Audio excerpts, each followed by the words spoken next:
Hello friends, welcome to coaching republic. आप सभी लोगों को कोचिंग रिपब्लिक में बहुत बहुत स्वागत है। मैं हूं अरुण सिंह, आपका प्रिंसिपल कोच। क्लास शुरू करें उससे पहले मैं आपसे रिक्वेस्ट करूंगा कि प्लीज ज्वाइन करें इस टेलीग्राम चैनल को। उसके अलावा सब्सक्राइब करें हमारा यूट्यूब चैनल अगर अभी तक आप लोगों ने सब्सक्राइब नहीं किया है। अगर आपको हमारे वीडियोज पसंद आते हैं तो प्लीज लाइक करें, कॉमेंट करें, शेयर करें and do not forget to press the bell icon so that you can get the notification of our upcoming classes. UPSC और स्टेट पीएससी एग्जामिनेशंस के लिए ये क्लास है और इसमें हम लोग आज शुरू कर रहे हैं सोसाइटी यानी कि समाज। इंडियन सोसाइटी यानी भारतीय समाज, और इस चीज की शुरुआत करेंगे हम लोग फीचर्स ऑफ इंडियन सोसाइटी से। राइट। तो India is a land of diversity of culture and people in terms of language, religion, caste, food, dress, way of life. एक उदाहरण के साथ शुरू करता हूं। तीन राजा हैं जिन्हें महान कहा गया: सिकंदर महान, नेपोलियन महान और अशोक महान। इसमें अशोक वो राजा था जिसने इन दोनों की अपेक्षाकृत कम भूभाग जीता, कम जमीन पर राज किया। बावजूद इसके इन तीनों में अगर महानता की बात करी जाए तो अशोक को सबसे अधिक महान कहा जाता है। उसका कारण यह है कि नेपोलियन ने या फिर सिकंदर ने बिल्कुल एक जैसी जमीन जीती, जबकि अशोक ने जिसे जीता वो है हिंदुस्तान, विविधता प्रधान देश। ठीक है, यहाँ पर पहाड़ भी हैं, यहाँ पर पठार भी हैं, मैदानी इलाके भी हैं, समुद्र तटीय इलाके भी हैं, रेगिस्तान भी हैं। यहाँ पर तमाम अलग अलग तरह का कल्चर है, अलग अलग तरह का खाना है। कुछ लोग दाल चावल खाते हैं, कुछ लोग राजमा चावल खाते हैं, कुछ लोग मछली चावल खाते हैं, कुछ लोग अलग तरह का खाना खाते हैं। यहाँ पर तमाम अलग अलग तरह की भाषाएं बोली जाती हैं। कोई हिंदी बोलता है, कोई तमिल बोलता है, कोई तेलुगु बोलता है, कोई उड़िया बोलता है, कोई कन्नड़ा बोलता है। यहाँ पर तमाम अलग अलग तरह के पहनावे हैं। कोई पैंट शर्ट पहनता है, कोई जीन्स टी शर्ट पहनता है, कोई धोती कुर्ता पहनता है, कोई कुर्ते पायजामे पहनता है, कोई साफा बांधता है, कोई पगड़ी पहनता है, कोई टोपी लगाता है। ठीक है, तो भारत एक विविधता प्रधान देश है और इस विविधता प्रधान देश को जीतने के कारण ही अशोक को सबसे ज्यादा महान कहा गया, जबकि अशोक का जो भूभाग था वो नेपोलियन और सिकंदर के अपेक्षाकृत काफी कम था जो उसने जीता था। भारत ही एक ऐसा देश है जिसमें एक ही समय पर तमाम अलग अलग तरह के मौसम आपको अलग अलग हिस्सों में मिल जाएंगे। एक ही समय पर अगर एक हिस्से में गर्मी होगी तो दूसरे में सर्दी होगी, तीसरे में बरसात हो सकती है, चौथी जगह पर उमस हो सकती है। ठीक है, अलग अलग जगहों पर अलग अलग तरह की खेती की जाती है। कहीं पर चावल उगाए जाते हैं, कहीं पर नारियल की खेती बहुत ज्यादा होती है, कहीं पर गन्ने की खेती बहुत ज्यादा होती है और कहीं पर बाग बहुत ज्यादा पाए जाते हैं। तमाम तरह के फ्लोरा और फोना जो है डाइवर्सिटी में हिंदुस्तान के अंदर देखने को मिलते हैं। हर एक चीज में तमाम तरह की विविधताएं भारतवर्ष के अंदर हैं और इन्हीं सब चीजों को बेसिकली हम लोग कह सकते हैं कि ये भारतीय समाज के फीचर्स हैं। ठीक है, और इन्हीं सब चीजों को आज हम लोग इस क्लास में समझने की कोशिश करेंगे। तो for the same reason India is known as social cultural diversity. India is known for its social cultural diversity. ठीक है, ये यूनिक फीचर्स हैं और भारतवर्ष के अंदर बेसिकली ये विविधताएं और तमाम समानताएं, इतनी सारी विविधता होने के बावजूद भी तमाम तरह की समानताएं हैं, ये दोनों एक साथ एग्जिस्ट करती हैं। ऐसा नहीं है कि अलग अलग किस्म के लोग, अलग अलग तरह का खाना, अलग अलग तरह की भाषा, अलग अलग तरह के मौसम, अलग अलग तरह की जमीन हिंदुस्तान में है तो इसमें केवल हर चीज अलग अलग ही है। इतनी सारी विविधताएं होने के बावजूद हिंदुस्तान में बहुत सारी समानताएं हैं, बहुत सारी सिमिलैरिटीज हैं and we will discuss all such diversities and similarities in detail in today's lecture. Right. Bharat के अगर मैं समाज की बात करता हूं तो ये ट्रेडिशनल भी है, ये मॉडर्न भी है, ये रूरल है, एग्रीरियन है यानी कि ग्रामीण इलाका है। यहाँ पर खेती के ऊपर बहुत बड़ा तबका जो है डिपेंड करता है। ठीक है, ये डायनेमिक है यानी कि सिंक्रेटिक है। ठीक है, यानी कि एक परिवर्तित समाज, एक बदलता हुआ समाज। जैसे कि एक सिंपल सा उदाहरण लेता हूं कि भारतवर्ष के अंदर तमाम विदेशी आक्रांताओं ने समय समय पर आक्रमण किया। तमाम फॉरेन इन्वेडर्स जो है उन्होंने हिंदुस्तान में अलग अलग समय पर इन्वेड किया। उनमें से ज्यादातर लोग ऐसे थे जो हिंदुस्तान में ही आकर बस गए, उन्होंने हिंदुस्तान को ही अपना घर बना लिया। वो जिस जगह से आए थे वहां के कल्चर को लेकर, वहां के ट्रेडिशन को लेकर वो हिंदुस्तान के अंदर एंटर किए और हिंदुस्तान में रहकर हिंदुस्तान के ही होकर रह गए। हिंदुस्तान के उस कल्चर ने उन लोगों के कल्चर को भी अपना लिया और अपने कल्चर को भी बरकरार रखा। तो भारत का समाज एक परिवर्तनीय समाज है, ठीक है, और नए ट्रेडिशंस में और पुराने ट्रेडिशंस में एक तरह के सामंजस्य को लगातार बनाए रखता है। हाँ, एक बात कही जाती है कि भारत का समाज पितृसत्तात्मक है, ठीक है, पैत्रियार्की है, ये पुरुष प्रधान समाज है। महिलाओं को तमाम अलग अलग तरीके से दबाने का यहाँ पर प्रयास किया जाता है। ऑल्दो मुंह से बहुत सारे लोग बोलते हैं कि नहीं, पुरुष और स्त्री आज के समय में बिल्कुल एक समान है, लेकिन कई जगहों पर इस तरह के उदाहरण हमें अक्सर देखने को मिल जाते हैं जहां पर समाज खुद को पितृसत्तात्मक होने की तरफ धकेलता है।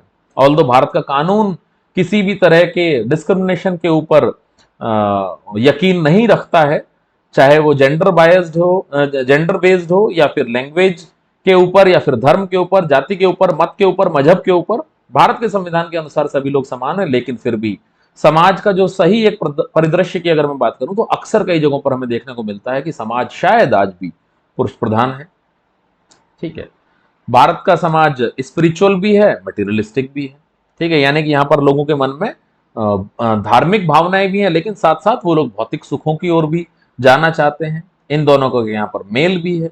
उसके अलावा जो रिलीजियसिटी है, हिंदुस्तान की तमाम अलग अलग तरह के धर्म यहाँ पर, हिंदू भी हैं, मुस्लिम भी है, सिख भी हैं, ईसाई भी हैं, जैन भी हैं, बौद्ध भी हैं, पारसी भी हैं, जूस भी हैं, तमाम अलग अलग तरह के धर्म जो हैं वो भारत के अंदर हैं। भारत को एक धर्म निरपेक्ष राष्ट्र कहा जाता है। ये धर्म के ऊपर आधारित देश नहीं है। 1947 में जिस आधार पर बेसिकली देश का विभाजन हुआ था, तो एक इस्लामिक कंट्री बना पाकिस्तान, लेकिन भारत सभी धर्मों के लिए एक जगह बना, ठीक है।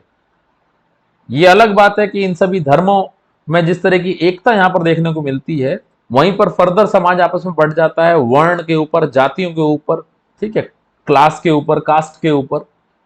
तो ये सारी चीजें हिंदुस्तानी समाज के फीचर्स हैं, ये यहाँ की विशेषताएं हैं, राइट।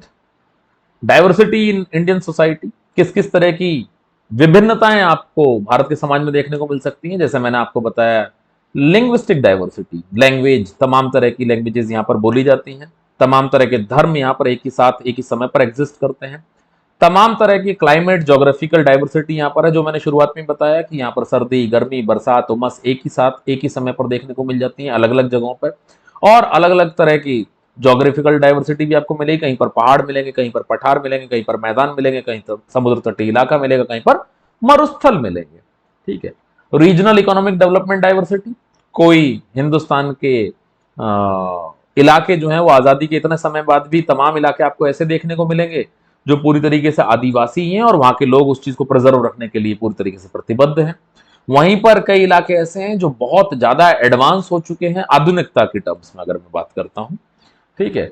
इकोनॉमिक डेवलपमेंट की वजह से, इन्वेस्टमेंट की वजह से तमाम अलग अलग तरह के फैमिली स्ट्रक्चर हिंदुस्तान में आपको देखने को मिलेंगे। यहाँ पर एकल परिवार भी देखने को मिलेंगे, यहाँ पर संयुक्त परिवार भी देखने को मिलेंगे। जनरली यहाँ पर परिवार आपको पुरुष प्रधान मिलेंगे, लेकिन कई जगह पर ऐसी भी हैं जहां पर महिला प्रधान परिवार भी आपको देखने को मिलते हैं। तो इतनी खूबसूरती केवल हिंदुस्तान के अंदर ही हो सकती है। वहीं पर अगर मैं बात करूं कि वो कौन से फैक्टर्स हैं जो हिंदुस्तान को एक करते हैं, सबसे बड़ी चीज हमारा संविधान भारत को एक करता है। भारत के संविधान के अनुसार हिंदुस्तान के सभी नागरिक पूरी तरीके से समान है, इक्वालिटी बिफोर लॉ, ठीक है। कानून के समक्ष सभी लोग बराबर है, कोई ऊंचा नहीं है, कोई नीचा नहीं है, कोई गोरा नहीं है, कोई काला नहीं है, कोई बड़ा नहीं है, कोई छोटा नहीं है, कोई महान नहीं है, कोई निकृष्ट नहीं है, ठीक है। सारी भाषाएं, उनके द्वारा बोली जाने वाली सारी भाषाएं बराबर हैं, ठीक है। सभी चीजों को बराबर का सम्मान मिलता है। भारत की डेमोक्रेसी, ठीक है, ये एक गणतंत्र है। यहां पर लोग अपने आप को चलाते हैं और लोग अपने आप को गवर्न करने के लिए अपनी सरकार चुनकर भेजते हैं, चाहे वो प्रादेशिक स्तर पर बात करूं या फिर मैं बात करूं आपके केंद्रीय स्तर पर। यहां पर जो हमारे तीर्थ स्थान है बेसिकली, ये भारत के लोगों को एक करते हैं। यहाँ पर तमाम इस तरह के तीर्थ स्थान आपको देखने को मिलेंगे कि हो सकता है वो धार्मिक रूप से किसी एक धर्म विशेष से, मत विशेष से, मजहब विशेष से, या फिर एक गुट विशेष से ताल्लुक रखते हो, लेकिन वहां पर आस्था सभी लोगों की है। सभी धर्मों के लोग, हिंदुस्तान के कोने कोने से वहां पर लोग जाते हैं और अपनी आस्था प्रकट करते हैं ईश्वर के प्रति, ठीक है। यहाँ पर सभी लोगों के लिए समान इकोनॉमिक और सोशल अपॉर्चुनिटीज हैं, ठीक है। सभी लोगों के लिए बराबर गवर्नमेंट सर्विसेज ही हैं। आपको सिर्फ एक एलिजिबिलिटी क्राइटेरिया पार करना होता है, उसके बाद आप हिंदुस्तान के किसी भी हिस्से के क्यों ना रहने वाले हैं, आप हिंदुस्तान में किसी भी मजहब से क्यों ना हो, किसी भी मत से क्यों ना हो, किसी भी जाति से क्यों ना हो, किसी वर्ण से क्यों ना हो, आप कोई भी भाषा क्यों ना बोलते हो, अगर आप वो एलिजिबिलिटी क्राइटेरिया पूरा करते हैं तो आप पूरी तरीके से एलिजिबल हैं उस नौकरी के लिए। उसके अलावा खेल हिंदुस्तान को एक करता है, इसके तमाम उदाहरण आप लोगों को देखने को मिलते हैं। अगर मैं बात करता हूं 1983 के वर्ल्ड कप की, तो बहुत सिंपल सा उदाहरण मैं आपको बताऊंगा कि उस टीम में भारत की तरफ से विकेट, सबसे पहला विकेट लेने वाले बलविंदर सिंह संधू भी थे, उस टीम में रोजर बिन्नी भी थे, उस टीम में सैयद किरमानी भी थे, और उस टीम में कपिल देव भी थे। तो आपको ये विविधता में एकता देखने को मिलती है कि तमाम अलग अलग धर्मों के लोग, मतों के लोग, मजहबों के लोग एक साथ इकट्ठे होकर एक खेल को खेलते हैं देश के लिए। वहीं पर अगर एंटरटेनमेंट की मैं बात करता हूं, स्पेशली सिनेमा की बात करता हूं, यह भी हिंदुस्तान को जोड़ता है। एक बहुत साधारण सा एग्जाम्पल मुझे इसमें भी याद आता है कि आप लोगों ने एक फिल्म देखी होगी, नमस्ते लंदन। उसमें अक्षय कुमार एक अंग्रेज को सीख देते हैं कि भारत में एक कैथोलिक महिला एक सिख के लिए प्रधानमंत्री की कुर्सी छोड़ देती है, उनको प्रधानमंत्री पद की शपथ एक मुस्लिम राष्ट्रपति दिलवाते हैं उस देश में जहां पर 80% आबादी हिंदुओं की है। तो यह खूबसूरती भी आपको केवल हिंदुस्तानी समाज में देखने को ही मिल सकती है। अब इन चीजों को हम डिटेल में डिस्कस करते हैं। फीचर्स ऑफ इंडियन सोसाइटी से हम लोग इस चीज की शुरुआत करते हैं। तो जैसे मैंने आपको बताया कि भारत का जो समाज है वो ट्रेडिशनल भी है और वो मॉडर्न भी है। कई बार हम लोग कहते हैं कि हम लोग पुल के बीचों बीच खड़े हुए हैं, ठीक है, ना तो हम पूरी तरीके से वेस्ट में जा पा रहे और ना पूरी तरीके से हम लोग भारतीय रह पा रहे। शायद यही हमारी खूबसूरती है कि हम लोग पुल के बीचों बीच खड़े हैं। हम पश्चिम से भी जुड़े हुए हैं और हम भारत के जो कल्चर की जड़ें हैं उनसे भी आज तक जुड़े हुए हैं। जैसे कि डेली प्रैक्टिस में हम लोग मॉडर्न होते चले जा रहे हैं। हम लोग फास्ट फूड खाने के लिए जाते हैं, लेकिन साथ साथ हमें गोलगप्पे भी बहुत ज्यादा पसंद होते हैं। हम लोग शॉपिंग मॉल्स में भी जाते हैं, लेकिन उसके अलावा लोकल मार्केट से भी हम लोग शॉपिंग करते हैं।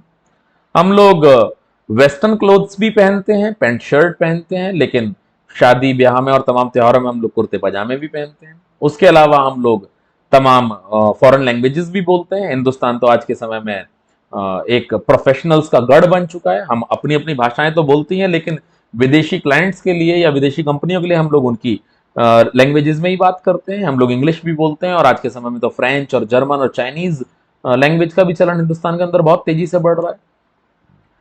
उसके अलावा हम लोग सिलबट्टा भी इस्तेमाल करते हैं, मिक्सी भी इस्तेमाल करते हैं, ठीक है। हम लोग मोबाइल फोन भी इस्तेमाल करते हैं, तमाम अलग अलग तरह के गैजेट्स इस्तेमाल करते हैं। तो भारतीय सोसाइटी ट्रेडिशनल भी है, मॉडर्न भी है, ठीक है। Modernity in thinking specially pro women. भले ही आज की डेट में कई जगहों पर हमें पितृसत्तात्मक होने के इशारे मिलते हैं समाज के, कि समाज पुरुष प्रधान होता चला जा रहा है, लेकिन उसके बावजूद भी इस समाज में औरतों के लिए बहुत ज्यादा कुछ सोचा जा रहा है। और अब से नहीं, काफी लंबे समय से। अगर मैं राजा राम मोहन रॉय की बात करता हूं, जिनका खुद का पूरा जीवन जल गया सिर्फ हिंदुस्तान के अंदर सती प्रथा बंद कराने के लिए। जो सती प्रथा भारत के ट्रेडिशन से जोड़ दी गई थी, भारत के कल्चर से जोड़ दी गई थी, जो पूरी तरीके से गलत है। इस तरह की किसी भी तरह की निशानी हमें भारत के किसी भी धार्मिक ग्रंथ में नहीं मिलती है। ये तो गुप्तकालीन प्रथा थी, जो गुप्त काल में गलत तरीके से शुरू की गई थी। तो महिलाओं के बारे में सोचना शुरू किया। वहीं पर अगर मैं बात करता हूं ईश्वर चंद्र विद्यासागर की, इन्होंने विधवा विवाह के लिए अपनी तमाम जिंदगी भर अपने प्रयासों को जारी रखा, आगे बढ़ाया। उसके अलावा महात्मा फुले, इनकी पत्नी सावित्रीबाई फुले, इन्होंने वुमन एम्पावरमेंट के लिए तमाम काम किए, तमाम काम किए, ठीक है।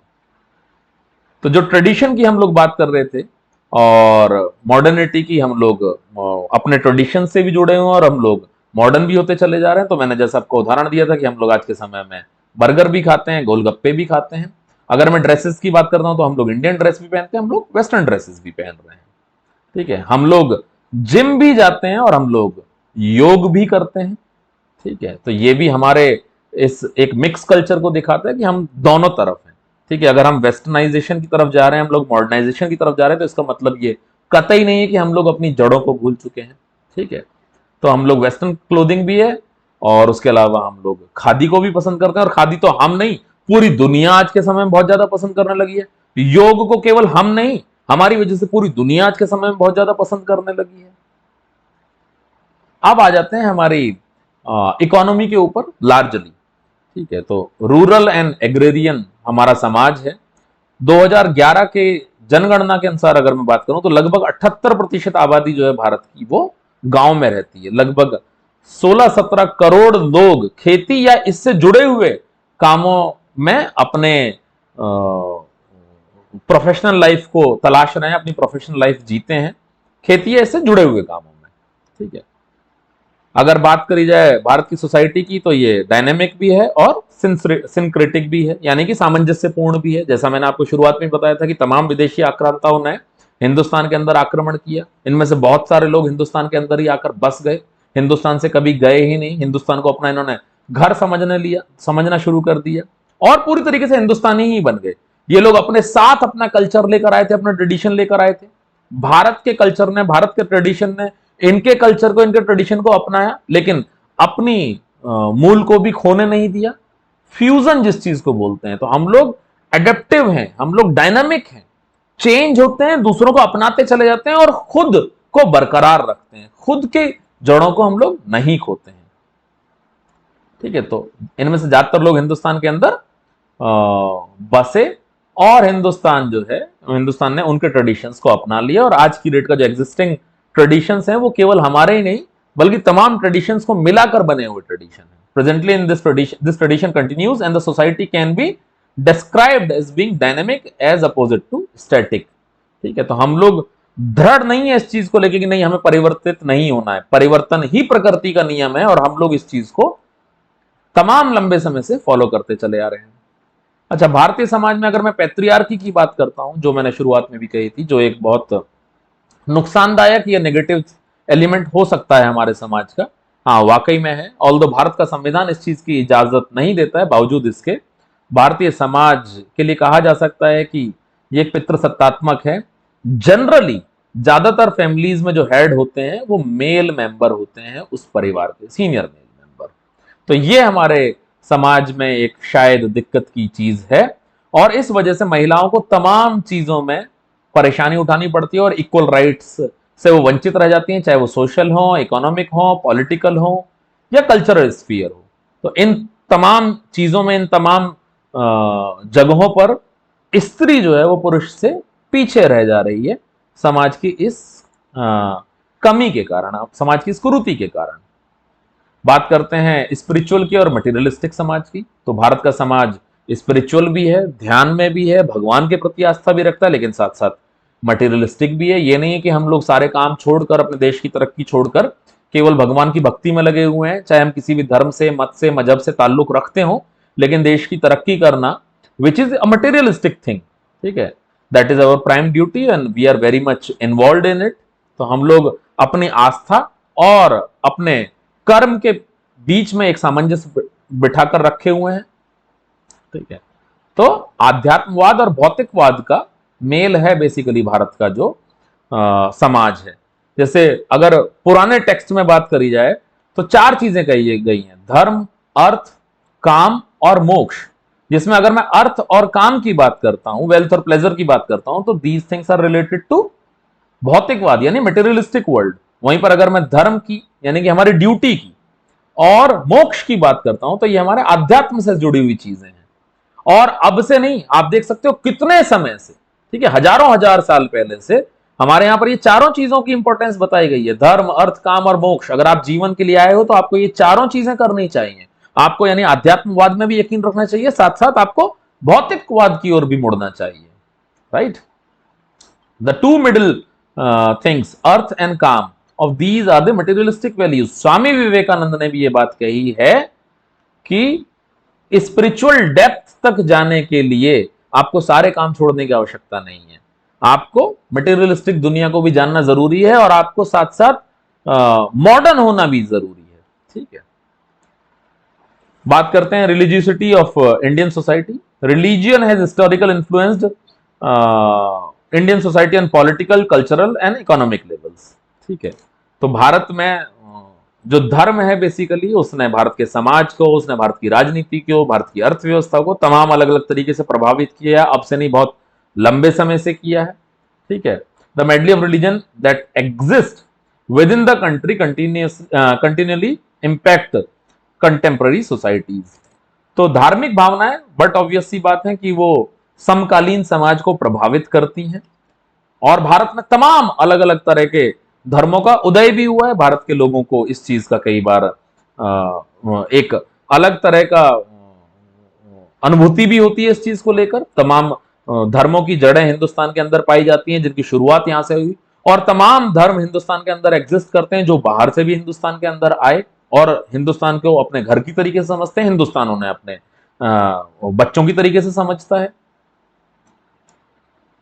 कास्ट एंड क्लास, ये भी एक ऐसी चीज है जो समाज के अंदर बहुत गहरी जड़ कर चुकी है, जनरली नेगेटिव। ठीक है, और इसके बारे में एक बात कही भी जाती है कि जो कभी नहीं जाती वही जाति कहलाती है। ठीक है, ऑल्दो मॉडर्न टाइम्स में कई चीजें चेंज होती हुई नजर आ रही हैं, लेकिन फिलहाल मैं कहूं तो अभी ये पूरी तरीके से समाप्त नहीं हुई है, और आई सीरियसली डोंट नो कि ये कभी समाप्त हो पाएगी या नहीं हो पाएगी, या होगी तो लगभग कितने समय में होगी। तो Indian society does have many shortcomings, कई कमियां भी हैं, जिसमें से सबसे बड़ी कमी जो है कास्ट और क्लासिज्म की है, कि हमारा रंग उनसे ऊंचा है, हमारा वर्ण उनसे ऊंचा है। दो the constitution of India prohibits any type of discrimination based on caste, it is still a rampant practice. तो भारत का संविधान जो है बेसिकली किसी भी तरह के भेदभाव में यकीन नहीं करता है। इक्वलिटी बिफोर लॉ हिंदुस्तान के संविधान का एक अभिन्न अंग है। बावजूद इसके समाज को ये वर्ण व्यवस्था और ये जाति व्यवस्था तमाम अलग अलग समय पर अलग अलग तरीके से प्रभावित करती है। राइट, तो caste class discrimination exist specially in so called social standing. समाज में लोगों का कद जो है, ठीक है, सो कॉल्ड सोशल स्टैंडिंग जो है, वो कहने के लिए जो समाज में एक ऊंचा कद है वो जाति से है और वो वर्ण से है, आज भी है। जबकि सच ये है, यथार्थ ये है कि समाज में किसी का भी कद जो है वो सिर्फ उसके ज्ञान से है, ठीक है, उसके व्यवहार से है। डाइवर्सिटी की बात कर लेते हैं।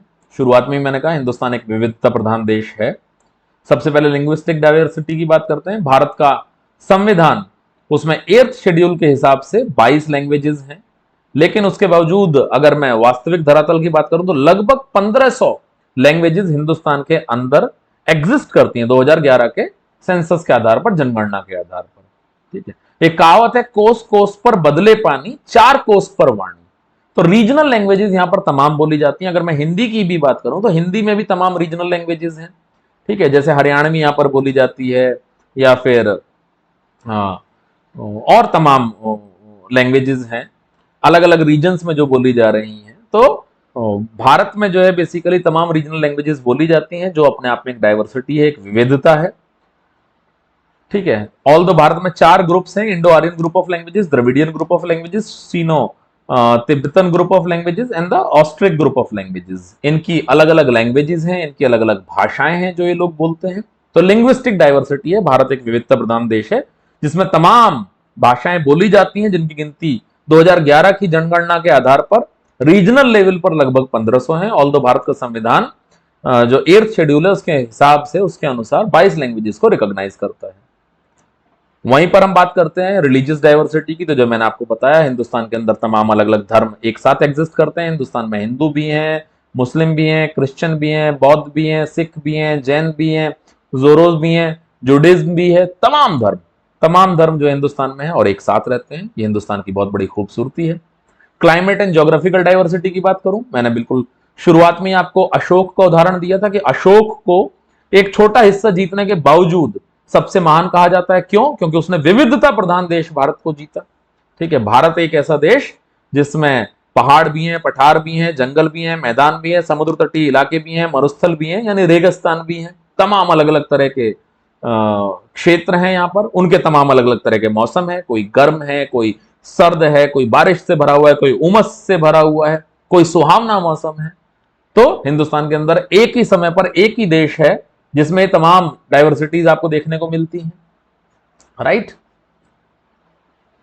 रीजनल इकोनॉमिक डेवलपमेंट डाइवर्सिटी की अगर मैं बात करूं तो यहां पर इकोनॉमिक डाइवर्सिटी है। State such as Andhra Pradesh, Gujarat, Haryana, Maharashtra, Punjab and Tamil Nadu are economically advanced and are leading the country in quest for the economic development. वहीं पर अगर मैं कुछ और प्रदेशों की बात करूं, वहां पर अभी इतना इकोनॉमिक डेवलपमेंट नहीं हुआ है, हाँ, कारण उसके अलग अलग हो सकते हैं कि भाई उन जगहों की भौगोलिक स्थिति बहुत ज्यादा दुर्गम है, कि वहां पर होने वाला इन्वेस्टमेंट की तादाद बहुत ज्यादा होगी, तब जाकर वो एक थोड़ा बहुत डेवलपमेंट वहां पर दिखाई देगा। ठीक है, तो कारण कुछ भी हो, लेकिन हाँ, डेवलपमेंट, इकोनॉमिक डेवलपमेंट की डाइवर्सिटी आपको हिंदुस्तान में देखने को मिलती है। डाइवर्स फैमिली स्ट्रक्चर, ये इंडिया के अंदर जैसे मैंने शुरुआत में भी आपको बताया था कि तमाम अलग अलग तरह की विविधताएं देखने को मिलती हैं परिवारों में। कहीं पर एकल परिवार हैं, कहीं पर संयुक्त परिवार हैं, और ये बहुत सारी चीजें डिपेंड करती हैं सो कॉल्ड वर्ण के ऊपर या जातियों के ऊपर, या कई बार जनरली मैं मानता हूं कि इंडिविजुअल की प्रेफरेंस होती है। तो तमाम अलग अलग तरह के परिवार आपको देखने को यहां पर मिल जाएंगे। ठीक है, अच्छा, जैसे मैंने आपको बताया कि भारतीय समाज जनरली पितृसत्तात्मक समाज है। ठीक है, पैट्रियार्की यहाँ का बेसिक आधार बन चुका है समाज का। ऑल्दो उस चीज की इजाजत भारत का संविधान बिल्कुल नहीं देता है, बावजूद इसके ज्यादातर जगहों पर आपको समाज पितृसत्तात्मक देखने को मिलता है। लेकिन वहीं पर जो डाइवर्स फैमिली स्ट्रक्चर है, इसके तहत मैं आपको बताऊं, मेघालय के खासी हो या केरला के नायर हो, इनके जो परिवार होते हैं वो बेसिकली मैट्रिलिनियल होते हैं। ठीक है, महिला प्रधान समाज है। तो ये डाइवर्सिटी भी आपको हिंदुस्तान के अंदर ही देखने को मिलेगी। ठीक है, अब बात करते हैं यूनिटी इन डाइवर्सिटी। इतनी सारी विविधताएं होने के बावजूद देश एक ही है, हम सब लोग भारत के ही नागरिक हैं, और इतनी सारी विविधताएं हैं, चाहे वो भाषा की हो, चाहे वो आपके कल्चर की हो, चाहे वो रिलीजन की हो, चाहे कास्ट की हो, चाहे क्लास की हो, चाहे आपके इकोनॉमिक इन्वेस्टमेंट की हो, चाहे आपके जोग्राफिकल लोकेशन की हो, तमाम जो भी विविधताएं आप होंगी, उसके बावजूद सभी लोगों की जो निष्ठा है वो भारत के प्रति है, भारत के प्रति है। राइट, वो कौन से फैक्टर्स हैं जो बेसिकली हिंदुस्तान को एक बनाते हैं? बिल्कुल एक, सबसे पहली चीज कॉन्स्टिट्यूशन ऑफ इंडिया, हिंदुस्तान का संविधान सभी भारतीय नागरिकों को बिल्कुल समान अधिकार देता है। अच्छा, यहां पर थोड़ी सी चीज इस वजह से भी चेंज है कि जो भारत का नागरिक है, भले ही उसके पास भारत की नागरिकता पैदा होने से हो या बाय नेचुरलाइजेशन उसने किसी तरीके से भारत की नागरिकता हासिल की हो, चाहे वो भारत के अंदर पैदा हुआ हो या फिर उसने भारत की नागरिकता को हासिल किया हो, अगर वो भारत का नागरिक है तो उसके पास तमाम अधिकार बिल्कुल एक जैसे हैं। जैसे मैं इसमें एक छोटा सा अंतर बताता हूं, अमेरिका के अंदर अगर कोई आदमी राष्ट्रपति बनता है तो उसके पास अमेरिका की नागरिकता बाय बर्थ होनी चाहिए, बाय बर्थ, बाय बर्थ, जन्म से वो अमेरिका का नागरिक होना चाहिए। जबकि भारत के अंदर अगर कोई आदमी भारत का नागरिक है किसी भी तरीके से, चाहे वो बाय बर्थ हो, चाहे बाय नेचुरलाइजेशन हो, चाहे जिस तरीके से भी, अगर वो भारत का नागरिक है तो भारत की सभी चीजों के लिए पूरी तरीके से एलिजिबल है। जैसे जब श्रीमती सोनिया गांधी जी ने प्रधानमंत्री पद छोड़ा था और जब डॉक्टर मनमोहन सिंह प्रधानमंत्री बने थे, तब उस समय पर कई लोगों ने इस चीज को लेकर विरोध जताया था कि श्रीमती सोनिया गांधी भारत की प्रधानमंत्री नहीं बन सकती, क्योंकि वो भारत में पैदा नहीं हुई। इससे कोई फर्क नहीं पड़ता, श्रीमती सोनिया गांधी बड़े आराम से बिल्कुल भारत की प्रधानमंत्री बन सकती थी, अब भी बन सकती हैं। ठीक है, क्योंकि वो भारत की नागरिक है। तो भारत का संविधान सभी भारतीय नागरिकों को बिल्कुल समान अधिकार देता है, उन्हें एक साथ जोड़ता है। डेमोक्रेसी की बात करते हैं, गणतंत्र है, हम लोग स्वयं अपने आप को रूल करते हैं, कोई बाहर से नहीं आया हम लोगों को रूल करने के लिए, कोई हमें रूल नहीं कर सकता, अपनी मर्जी से रूल नहीं कर सकता कि मैं बहुत पढ़ा लिखा हूं, मैं बहुत इंटेलेक्ट हूं, मैं बहुत इंटेलिजेंट हूं, मैं बताऊंगा आप लोगों को कैसे रूल किया। नहीं, हम लोग एक डेमोक्रेटिक कंट्री में रहते हैं, यहां पर डेमोक्रेसी है, हम अपनी सरकार चुनकर भेजते हैं और वो सरकार यानी हम खुद तय करते हैं कि हम लोगों को किस तरीके से रूल किया जाना है। कोई भी व्यक्ति इलेक्शन लड़ सकता है और सभी व्यक्ति वोट दे सकते हैं, हाँ, बशर्ते कि उनकी मानसिक स्थिति ठीक होनी चाहिए और बाकी जो एलिजिबिलिटी क्राइटेरिया है कि वोट डालने के लिए क्या एज होनी चाहिए, अलग अलग चुनाव लड़ने के लिए जो अलग अलग एज है वो पूरी की होनी चाहिए। अदरवाइज भारत की डेमोक्रेसी भारत को एक बनाती है और सभी नागरिकों को समान अधिकार देती है। अच्छा, बहुत इंटरेस्टिंग, इंस्टीट्यूशन ऑफ पिलग्रिमेज, यानी कि जो भारत के तीर्थ स्थान है ये भारत को एक बनाते हैं। उदाहरण के तौर पर कहता हूं, जैसे स्वर्ण मंदिर है अमृतसर का गोल्डन टेम्पल, या फिर अजमेर में दरगाह है ख्वाजा मुइनुद्दीन चिश्ती की, या फिर केरला में सबरीमाला मंदिर है, या फिर तमिलनाडु में बेसिकली चर्च है, ठीक है, मदर वेलनकन्नी की। ये सभी अलग अलग धर्मों से जुड़े हुए हैं, इसके बावजूद सभी धर्मों के लोग यहां पर दर्शन के लिए जाते हैं, सभी धर्मों के लोग यहां पर दर्शन के लिए जाते हैं। राइट, अगर मैं और भी साधारण सा उदाहरण लूं, बिल्कुल सिंपल, अगर मैं साईं बाबा की बात करता हूं तो सभी मतों के लोग, सभी मजहबों के लोग उनके सामने जाकर मत्था टेकते हैं, सब उनको अपना ईश्वर मानते हैं, सब उनकी उपासना करते हैं, सब उनकी आराधना करते हैं। ठीक है, अगर मैं बहुत साधारण सा उदाहरण वैष्णो देवी माता का भी लेता हूं तो वहां पर तमाम अलग अलग मतों के, मजहबों के लोग, हिंदू, मुस्लिम, सिख, तमाम लोग वहां पर जाते हैं और दर्शन करते हैं माता के। तो जो पिलग्रिमेज है, बेसिकली जो तीर्थों का इंस्टीट्यूशन है हिंदुस्तान का, वो हिंदुस्तान की इस अनेकता को एकता में परिवर्तित करता है। अगर मैं त्योहारों की बात कर लूं, ठीक है, तो जो फसल बोने वाला त्योहार होता है, जिसे नॉर्थ इंडिया में लोहड़ी के नाम से जानते हैं, पंजाब में स्पेशली, और बाकी हिस्सों में मकर संक्रांति के नाम से जानते हैं। एक ही त्योहार पूरे हिंदुस्तान में अलग अलग नामों से मनाया जाता है, कहीं पर बिहू के नाम से, कहीं पर पोंगल के नाम से, कहीं पर विलाखू के नाम से, और कहीं उत्तरायण के नाम से। ठीक है, तो आप देख रहे हो, त्योहार है, एक ही दिन मनाया जाता है, एक ही समय पर मनाया जाता है, पूरे हिंदुस्तान में मनाया जाता है, अलग अलग नाम से मनाया जाता है, अलग अलग लोगों के द्वारा मनाया जाता है। इसे आप क्या कहेंगे? ये यूनिटी है डाइवर्सिटी में हिंदुस्तान की। अच्छा, इकोनॉमिक एंड सोशल अपॉर्चुनिटीज की बात करता हूं, बहुत साधारण सा एग्जांपल दूंगा। आप सभी लोग अलग अलग शहरों में पढ़ते हैं, अपनी पढ़ाई पूरी करते हैं, पढ़ाई पूरी करने के बाद सभी लोग कहां जाते हैं? मेट्रोज में। ठीक है, जो नॉर्थ के लोगों को दिल्ली भागते हैं, कई लोग बेंगलोर भागते हैं, कई लोग हैदराबाद की तरफ मूव करते हैं, कई लोग मुंबई की तरफ मूव करते हैं, कई लोग पुणे की तरफ जाते हैं, तमाम लोग कोलकाता जाते हैं, तमाम लोग सिकंदराबाद जाते हैं, चेन्नई जाते हैं। वहां जाते समय कोई मना करता है? नहीं नहीं नहीं, आप वहां नहीं जा सकते, क्योंकि आप वहां के रहने वाले नहीं, आप तो वहां के रहने वाले हो। ऐसा बिल्कुल नहीं है। तो प्राइवेट कंपनीज की अगर मैं बात करूं, तमाम अलग अलग मतों के, मजहबों के, अलग अलग जगहों के रहने वाले, अलग अलग नेटिव्स, अलग अलग भाषा बोलने वाले लोग एक साथ नौकरी कर रहे होते हैं। तो ये same economic and social opportunities की बात है, राइट। अगर मैं वहीं पर नौकरियों की बात करता हूं, तो ऑल इंडिया सर्विसेज, आप सभी लोग यूपीएससी की तैयारी कर रहे हैं, हिंदुस्तान के किसी भी कोने में रहने वाला कोई भी व्यक्ति, ठीक है, उसने ग्रेजुएशन कर रखा हो यूजीसी रिकॉग्नाइज्ड यूनिवर्सिटी से, कॉलेज से, ठीक है, वो एलिजिबल है पूरी तरीके से आईएएस बनने के लिए, आईपीएस बनने के लिए, अलग अलग स्टेट्स में पीसीएस बनने के लिए।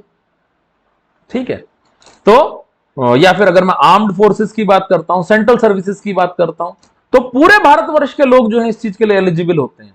या कोई मना करता है? कोई मना नहीं कर सकता कि आप उस मजहब विशेष से हैं, मत विशेष से हैं, पंथ विशेष से हैं, भाषा विशेष से हैं, समूह विशेष से हैं, आप एलिजिबल नहीं है। ऐसा बिल्कुल भी नहीं है। आपकी एलिजिबिलिटी क्राइटेरिया होने चाहिए which is common for everyone, सभी लोगों के लिए पूरी तरीके से कॉमन है। आप वहां पर जाकर जो है अप्लाई कर सकते हो, आप उन नौकरियों को हासिल कर सकते हो। बहुत इंटरेस्टिंग चीज जो भारत को एक करती है वो स्पोर्ट्स और सिनेमा। नीरज चोपड़ा ने पहली बार एथलेटिक्स में हिंदुस्तान के लिए ओलंपिक में स्वर्ण पदक जीता।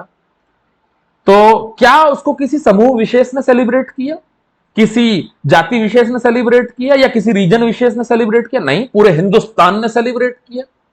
ठीक है, क्यों? क्योंकि नीरज चोपड़ा उस समय पर ना हिंदू है, ना मुस्लिम है, ना सिख है, ना ईसाई है, ना जैन है, ना बौद्ध है, ना पारसी है, कोई नहीं है। नीरज चोपड़ा उस समय ना हरियाणा के हैं, ना राजस्थान के हैं, ना उत्तर प्रदेश के हैं, ना उत्तराखंड के हैं, ना दिल्ली के हैं। ठीक है, नीरज चोपड़ा उस समय पर केवल एक भारतीय है। नीरज चोपड़ा उस समय ना हिंदी भाषी है, ना तमिल भाषी है, ना तेलुगु भाषी है, ना कन्नड़ा भाषी है, ना उड़िया भाषी है। नीरज चोपड़ा उस समय पर केवल एक भारतीय है, जिन्होंने भारत का नाम रोशन किया। ओलंपिक्स में किसी एथलीट के द्वारा जीते जाने वाला पहला स्वर्ण उन्होंने जीता। ठीक है, तो और बिल्कुल शुरुआत में मैंने उदाहरण दिया था, भारत की वो टीम जो पहली बार विश्व विजेता बनी क्रिकेट में, उस टीम का नेतृत्व कर रहे थे कपिल देव, हिंदू। उस टीम के लिए फाइनल मैच में पहला विकेट लेने वाले थे बलविंदर सिंह संधू। उस टीम में बहुत शानदार खेले Roger Binny throughout the tournament. उस टीम के विकेट कीपर थे सैयद किरमानी। तमाम अलग अलग धर्मों के लोग, तमाम अलग अलग मतों के, मजहबों के, पंथों के लोग एक साथ एक टीम में खेल रहे हैं, जोड़ रहे हैं। बिल्कुल इसी चीज की अगर मैं बात करता हूं तो हिंदुस्तान ने जितना सेलिब्रेशन विजेंदर सिंह के बॉक्सिंग पंच को किया था, बिल्कुल उतना ही सेलिब्रेशन अभी जो जरीन है हैदराबाद की, उन्होंने जो जरीन, नाम मैं शायद भूल रहा हूं उनका, ठीक है, उनके पंच को हिंदुस्तान ने उतना ही सेलिब्रेट किया। तो कोई किसी मत से हो, मजहब से हो, किसी भी पंथ से हो, किसी भी भाषा से हो, किसी भी क्षेत्र से हो, लेकिन खेल सबको एक साथ एक जगह पर जोड़ रहा है।